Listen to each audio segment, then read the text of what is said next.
ढेंकानाल जिला भुवन ब्लॉक विजु जनता दल तरफ आज एक बंधु मिलन कार्यक्रम अनुष्ठित हो जाएगी। भुवन ब्लॉक प्रवर्तन अध्यक्ष धर्मानंद बराल नेतृत्व में कार्यक्रम आयोजित होता। कुनिदा पंचायत बड़बंध निकट में भुवन ब्लॉक 18 पंचायत समस्त निर्वाचित प्रतिनिधि सहित विजु जनता दल पाखापाखि 200 रु ऊर्ध्व कर्मी जोगदे। आगुवा पंचायत निर्वाचन में विजु जनता दल किपरि भल प्रदर्शन कर पुनर्बार भुवन ब्लॉक आसन दखल कर आलोचना होता।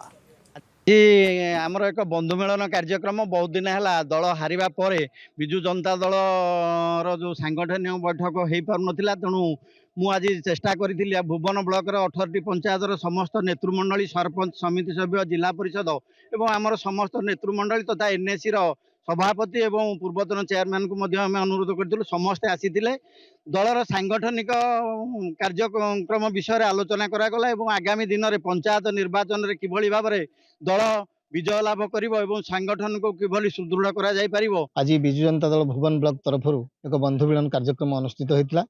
यही कार्यक्रम में आगामी दिन में जो पंचायत इलेक्शन आसूची दल किभली भाव में सुदृढ़ रहिबो एवं समस्त पंचायत रे आमर नेतृत्व जो माने रहिले तांको सक्रिय करा जिवो। पूर्वतन मुख्यमंत्री नवीन पट्टनायक जो कार्यक्रम करिसेंती ओडिशा पई जो विकास धारा करिसेंती लोक सचेतन करा जिवो। आज ब्लॉक स्तर रे बंधु मिलन कार्यक्रम होता मत अतिथि रूप में डाकते विशेषकर जो 1.5 वर्षर जो सरकार कार्यक्रम काल कार्यक्रम जो कार्यक्रम कर आलोचना होता विफलतार जो आलोचना सब होता और भुवन जो माने बीजेडी की भल पाती नवीन पट्टनायक को भल पाती से माने बीजेडी संगे अच्छा।